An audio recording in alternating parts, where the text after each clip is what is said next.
Well, good morning and welcome to the 2025 Midyear Teachers Meeting here at Wellspring. It's good to have you, and I am sorry that I'm not able to be here personally, but I'm delighted with the opportunity to share through this wonderful technology of recording. Well, our focus today is going to be on this whole concept of family heritage, and just going to take a quick moment. There is something in your handout that you can follow along with for the most part. But I have at the top of the handout our old logo, the old seal that we've done, and has 3 scriptures on it and a bottom verse, because he was seeking a godly offspring. And I realize that the entirety of this ministry has come from the heart of this understanding and this value that God has given us a heritage, and a heritage is something to be valued. And when you value something because it's valuable in your understanding, you treat it differently than something that you don't value. And so we're going to be focusing on how to raise that standard of value in our homes. Frankly, I have a lot of little things to say, and I'm hoping I can get them spelled out in a meaningful way. But I'm just going to begin with the title here on the screen. Your family heritage matters. And I recognize as soon as I say that your family heritage matters, it's going to be easy for some of us to say, what family heritage? Or, do you know what my family heritage is? You know, it's easy to look at the negative side, and believe me, all of us have that opportunity to look at the negative side. Nobody was raised by perfect parents. Nobody was the perfect child. And there's all kinds of things relating to sin, the fallen nature, and the world we live in that are negative and difficult. But this whole concept of valuing your heritage has to do with the much bigger picture, that this is that which God has entrusted to you. One of the simple thoughts I want you to try to hold in the forefront of your mind, we're talking about a heritage from the understanding that God gave this heritage to us. And everything about it is intentional and well designed, and the nature of it is to receive it, to make the most of it, and to value and treasure it so that God's purposes are accomplished. So as you're in the middle of your school year and potentially hitting the drawls of getting back into school after the holiday season, I would like to encourage the most positive understanding of what it means to have a heritage. So we have something that we're introducing today, and Joel will be spending more time on the details later, but introducing family heritage honor courses. And when you go through it, you're going to say, well, wait a minute, isn't that just your regular non-standard course? And the answer is, well, it follows the structure, but the intentionality is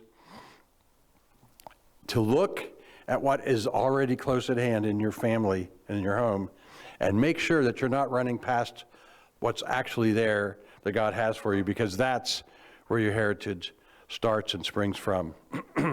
So we're going to be zeroing in on valuing parental instruction. Valuing parental instruction.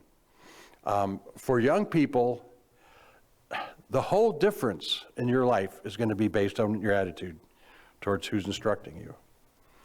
If you're receiving instruction from someone that you highly value, you're going to listen, you're going to tune in, you're going to ask questions. But if you have a disregarding value of disinterest, you're probably not even going to tune in or pay attention to what's being said. You'll have to have lessons repeated, as it were. And the bottom line is, you're going to end up missing out on the opportunity. I want to just share that the attitude of enthusiasm, valuing parental instruction, that has more to do with the benefit and the heritage that you're going to reap than your analysis as to whether it's sufficient or significant or not or what. So from our old letterhead, there's a subline that you, I'm sure, have read over the years, and it simply is a quote from 1 Kings 21, slightly modified, when Nabal refused to give his vineyard to the king. And his answer to the king was simply, God forbid that I should forsake the inheritance of my fathers. And that attitude, that is so premier. This isn't about pleasing your parents or pleasing a subcommittee on giving honors. It's about pleasing God. And when you see that your heritage and your inheritance comes from God, then you're going to look hard to value every part of it. Yeah, you'll ask questions, how does this benefit me? But that question is going to be met almost instantaneously with that element of faith. Well, the Lord sent it to me, and he's good, and so I know he has something good in it for me. I'm going to make the most of it. So on the screen, I have the verse here from Isaiah 46, and it's a kind of a backdrop for the understanding of what it means to value parental instruction as you're looking at it from the heritage from God perspective. But here's what the Lord says, hearken unto me, O house of Jacob, and all the remnant of the house of Israel, which are born by me from the belly and are carried from the womb even to your old age. I am he. And even to the hoar hairs will I carry you. I have made, and I will bear, and I will carry, and will deliver you. To whom will you liken me, and make me your equal, and compare me to, that we may be like? Now, what an incredible statement. But this is God pleading with the children of Israel. But in that very same sense, we as Christians, we have that same heritage. The faith of Abraham, the promises of God to Abraham are ours. And the question is, who's given us this heritage? And the Lord is saying, I am he. And if you notice the picture here, the heritage encompasses the entirety of your life. So you're looking forward and you're looking back and you're looking at the entirety. God has crafted the opportunities for you to trust him and to walk in your entire life. And the question is, what are you going to compare it to? There's nothing of greater value, nothing of more significance. And so the word there, hearken, is the call. But the question is, will you hearken? Will you listen with the understanding of the value that's there? Because it's from the Lord. On the bottom of the screen, I have a really simple definition of hearken as it is intended here.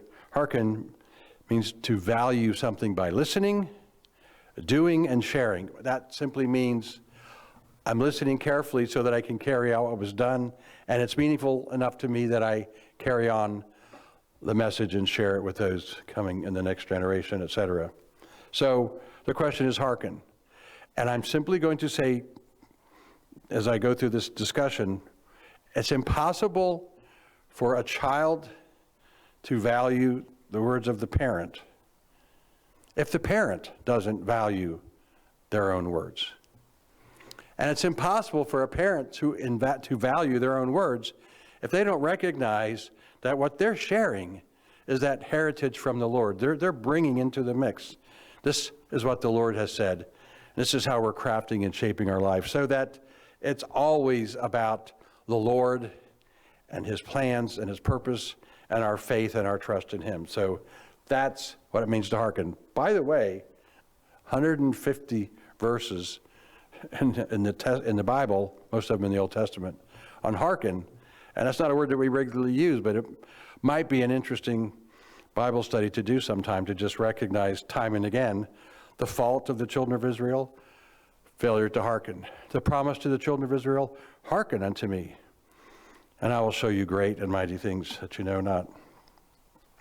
So I just have a couple more thoughts here on the concept of listening. And the first script up is, a word fitly spoken is like apples of gold in pictures of silver.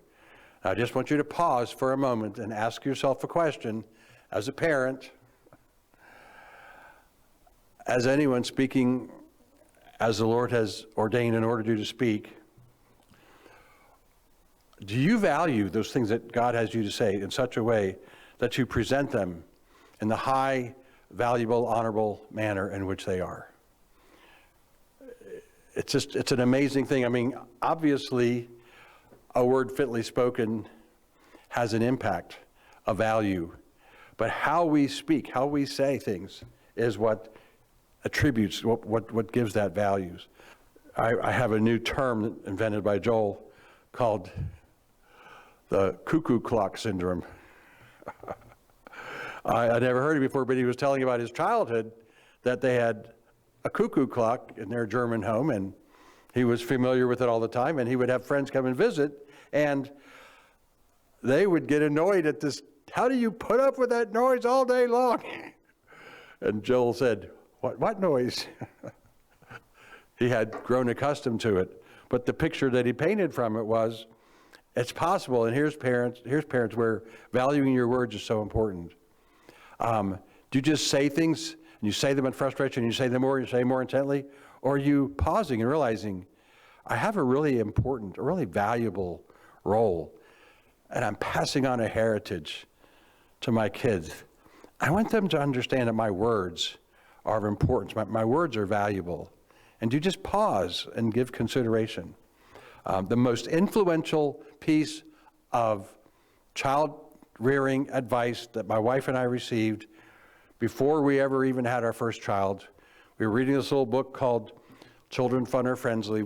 We still have copies here if you want, under Loving Command, or a little thick, slender booklet. But it gives a story, a picture of the importance of a parent valuing their words. And the story goes something like this. Under the banner of teach your children to listen to what you say the first time that you say it. Everybody's familiar with that quandary of having to say something more than once. And it was a really cute but powerful illustration that came right out of the sandbox. But the kitchen window is open, the daughter is in the sandbox, the neighbor boy is visiting, playing in the sand, and the neighbor boy's mother calls, "Johnny, come home." And Johnny ignores his mother's pleading. So the little girl, the daughter of the author, says, "Johnny, your mother's calling you."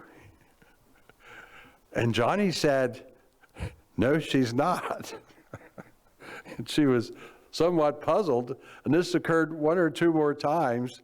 And then finally, the mother said, "Johnny Joel Smith, get home right now." And as he gets out of the sandbox to leave, he says to the little girl, "Now she's calling me."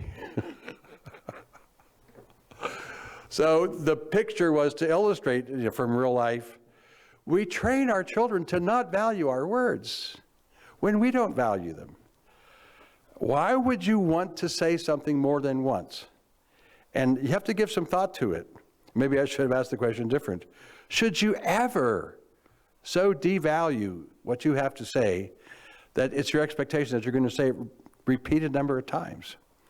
What happens is, if I say something, I want it to mean what I say, and I want to have response to it. And that's what the scripture is speaking of when we teach our children to hearken. I don't have time for it now. I have a couple more scriptures on the screen. But as a young father, I was astonished as I went through the first several chapters of Proverbs to realize that the whole of child discipline centered around one thing: capturing a child's attention so that their heart would be drawn towards listening to what the mom or the dad was saying. An incredible heritage, to say the least. Ecclesiastes 5:2, be not rash with your mouth, and let not your heart be hasty to utter anything before God, or man in this case. For God is in heaven, and you're on earth, let thy words be few. And while it's speaking of rash conversations and speeches to God in prayer or whatever, the reality is this is the nature of humanity. We get frustrated, we get rash, and we just talk. And if we have a propensity to talk, we talk more. But reality is, pause. Let the words of your mouth be few. I learned a practice is a better word for it. And over the years when I've had to deal with students who were not wanting to listen, and it's interesting, you're sitting down, you're in the principal's office or wherever you are, talking to a student. As you start to talk, the student goes like this. And I use that as a cue. As soon as the student's eyes drop down, my voice cut off. So they raise their eyes back up, and I start talking again. Then they drifted. I would stop talking, and without saying a word, teach students who don't want to hear a word I have to say to at least give me eye contact and recognize that I'm speaking to them on purpose, and they need to be valuing what I'm saying or receive the consequences of failure to do what they've been told. Acts 24, notwithstanding that I be not further tedious unto thee, I pray thee that thou wouldst hear us of thy clemency a few words. And that's really an interesting thing, because here you have the opposite picture, somebody wanting to make an appeal. This, of course, was the Apostle Paul, wanting to make an appeal to a judge, to somebody that's busy, and having the understanding, the value. I need to keep my words to a few, precise, clear words. And so that the clarity, and I want to say this, it's harder to say fewer words that are clear and impactful than it is to say many. And that's just the nature of the beast. But to add value, you have to subtract volume. I don't mean volume meaning how loud you speak, but I guess I do mean volume too. You don't have to shout with the more words. And Proverbs 23, hearken unto thy father that begat thee, and despise not thy mother when she's old. So there's that picture. And here's just an interesting thought. It's a marvelous thing. It's an amazing thing to me that it's a kind of an majority reality that children don't tend to value their parents as the first source of instruction, as the first source of input, where they would bring their ideas and run them past. So often children are in this mode of, well, mom and dad will just say no, so that they want to avoid hearing no, so that I never talk to them, instead of engaging in the discussion and recognizing they have something to offer. Let me be valuing that heritage I have and get from them whatever I can. In all capitals, which I guess it means I'm shouting, the degree that you value and hearken to the voice of the Lord, that's in your own life, it sets the stage for your children to value and hearken to you. And I think it's inseparable. When you really value what the Lord's saying to you, then you give pause and you take consideration of, how can I communicate this to my child, to my children, so they understand the value and the importance of this instruction. So moving along then, this whole concept of WCFS Heritage Honor Course Development, we're going to switch a little bit into some practical application, but the objective here is simply, homeschooling is intended to use your home to the maximum while the children have that opportunity. They're not going to be there forever. They're going to be moving on, getting married, and having their own families. So what does your home have to offer that's uniquely your home, their heritage, and your heritage, and how do you make the most of that? So the premise here is, scripturally, parents are presumed to have full educational authority over their children who are their heirs. Now, we live in a culture today that does not believe or agree with that one iota.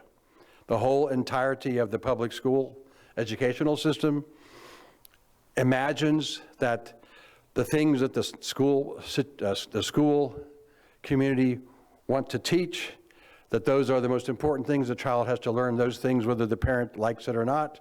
And so we have all kinds of incredible tension and conflict that have grown to maximum proportion in the day that we live in. But the children are your own heirs. They're yours. You have that capacity. Now, it's not as if it's some kind of a lord and you're raising slaves. No, it's that you're raising heirs. You want your children to carry on and have the heritage that you have. And of course, I'm speaking entirely of that Christian heritage that we have as parents who raise up a godly seed and see our children take that and go and raise their own godly seed in the name of the Lord by the faith in Jesus, which is our desire. So I have a few scriptures here to get that big picture painted. I mentioned this one, I believe, a little earlier, from Malachi 2:15. Did God not make them one? Who's them? Well, it's the husband and wife, talking about marriage. Did God not make them one? And why one? Because he was seeking a godly seed. So take heed to your spirit, that you do not deal treacherously. That's one of the verses on that seal there on the left-hand side, but that's been a foundational principle of the ministry for more than 40 years. And here's the deal. In the end, children are your heritage, but they're also the heritage of the Lord. So they're not your children. You don't own them. They don't belong to you. You have this heritage, your caregiving, bringing them to the Lord and passing that heritage on. But that ownership, children are your heirs. Their ownership is primarily in sense of duty and responsibility. You have an obligation to raise them up in the nurture and admonition of the Lord. So quoting again from the top scripture on top of the little banner there, lo, children are an heritage of the Lord, and the fruit of the womb is his reward. As arrows in the hands of a mighty man, so are the children of one youth. Happy is the man that's quiver is full of them. They shall not be ashamed, but when they speak with the enemies in the gate, they shall speak with enemies. That's Psalm 127. And again, children are a heritage from the Lord, a heritage of the Lord. So this is, I hate to say it, but I had this little song when I was a kid. They say a man's home is his castle. He's like a king on the throne. Well, in that picture, this dominion, raising this family for God, that's where you have full responsibility, and where you have full responsibility, you have full necessity to carry out those decisions before the Lord as unto the Lord and not unto man. And then Galatians 4:1 sort of describes it in this fashion. Now I say that the heir, as long as he is a child, differs nothing from a servant, though he be Lord of all, but is under tutors and governors until the time appointed of the Father. So we see this understanding that the passing on of the heritage is the privilege of the parents, and that training towards that heritage comes from the parents. And so parents, do you even understand the values and the heritage that's a part of your life? Are you aware of that? Are you honoring the Lord in that heritage? And are you intentionally passing that on? So that moves us to the next, from the premise to the practice.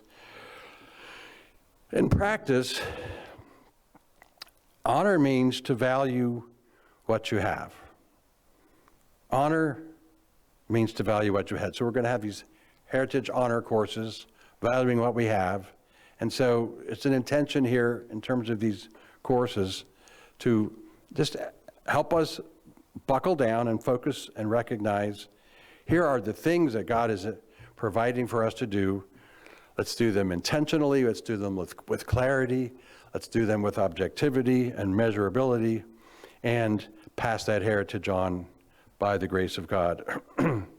So when you're valuing things, it's kind of like multi-directional. Husbands and wives value each other. Parents value the children, and children value the parents. This whole sense of heritage is terms of value. Any one parent, spouse, or child that gets to a place where they have lost connection to the value that that home and that spouse or that child has, anytime you get to that place, you're going to operate out of a different kind of motive. It's going to be of potentially just necessity, I have to, but it's going to be lacking what's our huge joyful privilege, and that's the positivity of heritage. I have a heritage from the Lord. Nevertheless, let every one of you in particular so love his wife as himself, and the wife see that she reverence her husband. So there's the standard for mutual husband and wife relationship in terms of value. We have to particularly deal with our own spouse and make that the object. That involves humility, that involves forgiveness, that involves vision, and understanding of God's greater purpose in our marriage. And then from Ephesians 6, the other two stand out here. Children, obey your parents, for this is right. Honor your father and your mother, which is the first commandment with promise, that it may be well with you and you might live long on the earth. What an interesting statement, simple statement. Obey your parents, for it's right. Honor your father and your mother. And that honor has to do with valuing. The neighbor says something, it's okay to have fuzzy listening. Your mom speaks to you, you tune in, and you value what your mom's saying instead of tuning her out. And then lastly here, fathers, provoke not your children to wrath. And of course, included in fathers always into these discussions, husband and wife together are ruling and reigning and discipling their children. So it includes the wives, but provoke not your children to wrath, but bring them up in the nurture and admonition of the Lord. And just a little quick comment, what does it mean to provoke a child to wrath? Obviously, there's a gazillion opportunities how that could happen. But one thing stands out for sure, and that is this. When you don't understand the objective that you're after with that child, and instead you're just emotionally pressing to get, I guess you could say, you're venting to get some frustration solved, that child doesn't feel valued at that point, and it can provoke the child to wrath. Now, bottom line, children will be provoked to wrath nevertheless in your home. But may it be a waning issue as you learn to value them and as you teach them to value you. But you cannot avoid provoking your children to wrath if you're not valuing them and valuing the privilege of your duty and realizing that you want to get them from this place to that place as a heritage.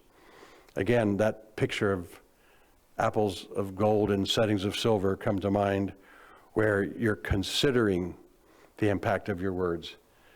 You can say the exact same thing from a positive heritage perspective or just a negative one, but the negative one tends to build negativity over time. So going on then, the heritage is foundational and not exclusive. Now I have that, I don't know if it's in the little bulletin there you have, but heritage is foundational and not exclusive. And what I mean by that is, I'm not trying to say that there has to be a distorted view of your home against every other home or opportunity. It's simply this foundational place. So in this place of foundation, when you're looking to solve problems together, when you're looking to have God's direction in your life, you're looking at this together as a family. So you're coming at it as a family. You're coming at it as a family in prayer.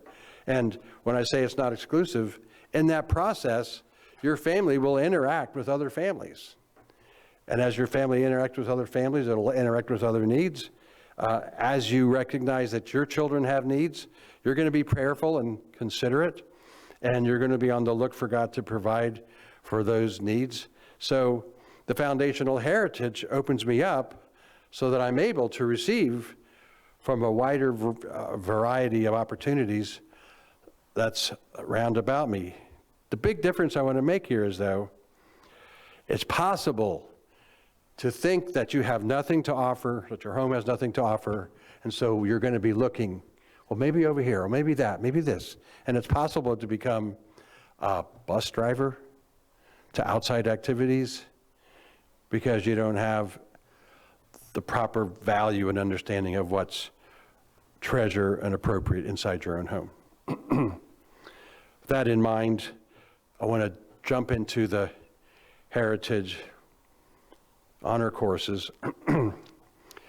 We don't have the final shape of what this will look like. You'll be seeing it more precisely, more clearly in the next school year as we open it up. But these courses are, of course, intentional, and you can be developing them now. Maybe looking at the expo is the best first step to taking some mini courses and mini projects. Developing Heritage Honor courses. 4 points here. First of all, heritage-focused course selection. I have the word contentment, but I've only underlined the word content. And I did it for a reason, because contentment is content. Contentment is a resource. When someone is content with such things as they have, they value them and they look at them and they look to get the advantage of that value. So value the resources that you have and don't spend a lot of anxiety time on what you don't have. You can lose all the value of what you do have by looking around for something bigger and better and brighter. And this way, more than any other, you will have your own personalized family heritage resource framed expectation. And it's really simply that's true. Your family is a unique institution on the face of the earth and in time and history. What are the opportunities that God has placed in your home? And you could always talk about opportunities and what are obstacles. What kind of things do you need to overcome? When you go back to the foundational verses on family in the Bible, Genesis chapter 1, what do we find? We find that the family unit is what's required to go out and bring in subjection the world so that you can feed your family. So this whole process of survival and being productive in the world that God's placed you is at the helms, at the base of this. My second verse here is, or the verses are, here's some examples of contentment. Soldiers were demanding of John, "What shall we do?" And he was talking about bring forth fruit for repentance. And he said to them, "Do violence to no man, neither accuse any falsely, and be content with your wages." So there's a picture. Be content with your wages and the work that you have to do. Philippians 4:1, not that I speak in respect of want, for I have learned whatsoever state I'm in, therewith to be content. What an amazing example for us as Christians. We might have needs, we might have wants, we might have obstacles in our path, but the question is, am I content with the lot that God has given me? The opportunities that come through obstacles are just as valuable as opportunities that come through unusual experiences and occasions the Lord might bring to our path. Learn to be content with whatever state the Lord has you in. In Timothy 6:8, Paul says, having food and raiment, let us therewith be content. That's a picture of the minimality of it. We don't have to have the latest bells and whistles. And in our culture today, it's really difficult. Everybody has this and that and the other, and it's so easy. I dare say, I don't even want to ask the question. How young is the ownership of cell phones dropping in the culture that we live in? It's such an easy thing to do, give, and recognizing that we're missing opportunity from contentment. Let your conversation be without covetousness, and be content with such things as you have. For he said, I'll never leave thee nor forsake thee. What an interesting picture. Covetousness enters in when I'm looking at what I don't have in light of what I do have. And that failure to be content will cause me not only to lose the benefit of that opportunity that I have on the one hand, on the other hand, notice the personal relationship with God is affected. If I have this comfort and confidence that God's never going to leave me nor forsake me, He's going to guide me, I want to make the most of the opportunity, out of that opportunity will flow new ones, and I'm going to trust God in it. And that's my hope and that's my confidence. And there's no greater heritage that we're trying to raise in our Christian homes than to get our children to fully trust God in every aspect of their life, that he is sufficient. They can trust him no matter what the situation. Godliness with contentment is great gain.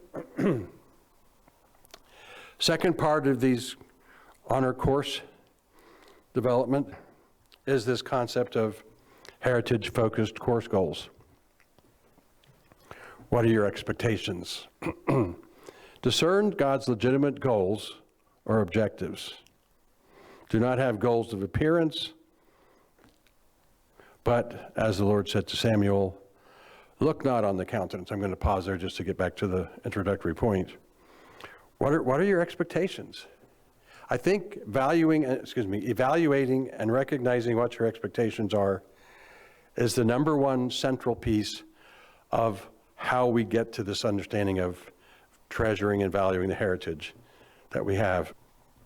Because if I have an expectation that isn't from God, then it's going to be in conflict with God. And if my expectations are in conflict with God, and God's being loving and kind and helpful to me, he's actually going to disrupt my expectations, and he's going to interfere with them in some fashion so that he can attain that greater objective, that greater goal. But it's a difficult life when every time you turn around, you've set your heart on expectations that have no capacity of being blessed or brought to fruition. And then, of course, often we end up in bitterness and resentment because we didn't get what we thought we deserved. So look for God's legitimate goals or objectives. What is God after in this situation? He knows that you have needs. He knows that you're hungry. He knows that you have needs of clothes. But what is God after? He's wanting you to seek the kingdom first and trust him for all these things. He doesn't want you to become possessed by the needs that you have as if it's somehow all on you. Do not have the goals of appearance.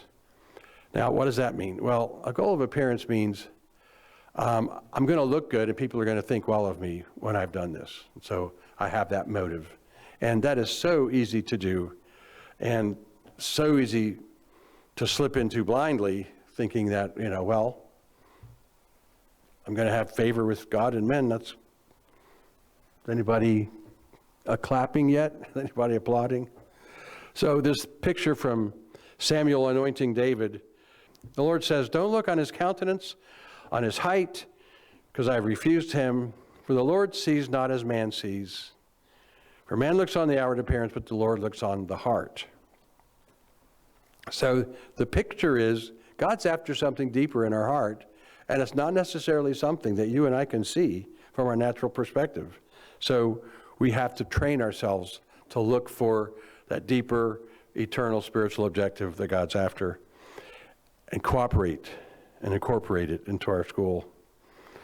From 2 Corinthians 10, we dare not make the number of ourselves or compare ourselves with some that commend themselves, for they measuring themselves by themselves and comparing themselves among themselves are not wise.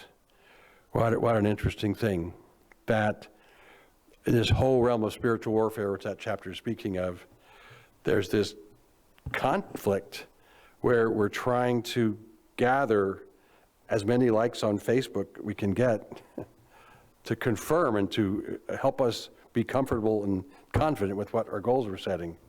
But no, the measure is this, the rule which God has distributed. What has God given you? Are you being faithful in that?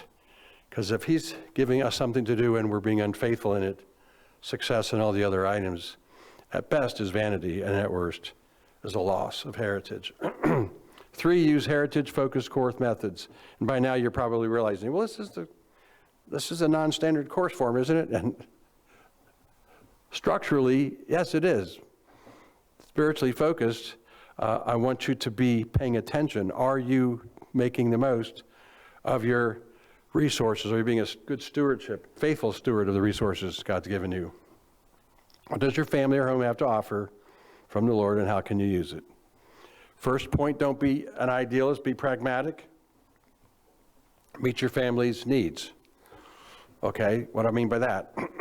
Well, when I say don't be an idealist, it's easy, at least for people like me, to sit back and say, well, it would be nice if our home could do this and our home could do that, and we get these big ideals. So the question is, you're living in your home. What are your family's needs? What are the needs and the obstacles that your family need to overcome? How do we overcome them? What's the method that God has? And I say here, focus on your sheep, not on other shepherds. This is that part of looking over our shoulder at other people. What are they doing? God bless you for the times that you can so value God's direction and working in your life that you can do something different that nobody else is doing and not have anxiety over it.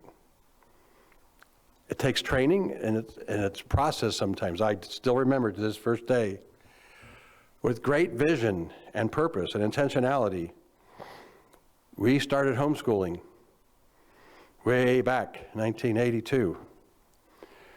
Great intentionality. And that first day of homeschooling, I had to go out, and I remember driving down in Frederick and suddenly being behind a school bus. And I remember my heart going out, oh no, what am I doing? Am I robbing my kids of? And it was just that pang of comparison. And I dealt with it, and you have to deal with them as they come and go, but keep your focus on your sheep, not on the other shepherds. I love this little snapshot from Luke 2 of Jesus. He's 12, and he went home with his mom and dad, and it says that he was subject to them. That's a beautiful picture of honoring the setting that you're in. What does God want you to do? Listen, obey, honor, value, do everything they've asked you to do, for that's your heritage. And what happened? Jesus increased in wisdom and stature and in favor with God and man.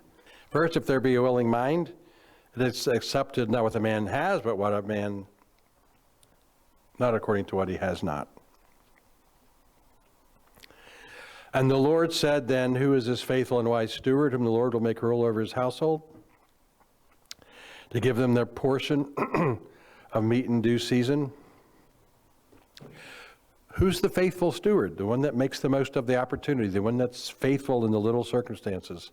And the Lord himself will provide more opportunity.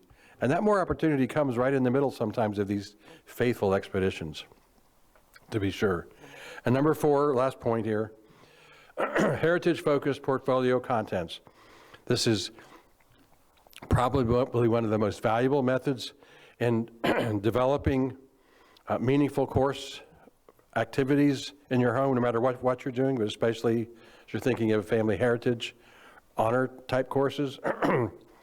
But based on your goals, identify measurable outcomes. What are you looking to have? What's going to be shown for it? And there's anything that you're doing that doesn't have a means of being, anything that you do that is valuable is going to have a measurable end that you can see. Be thoughtful about it in the beginning, because that's the objective that you're shooting for.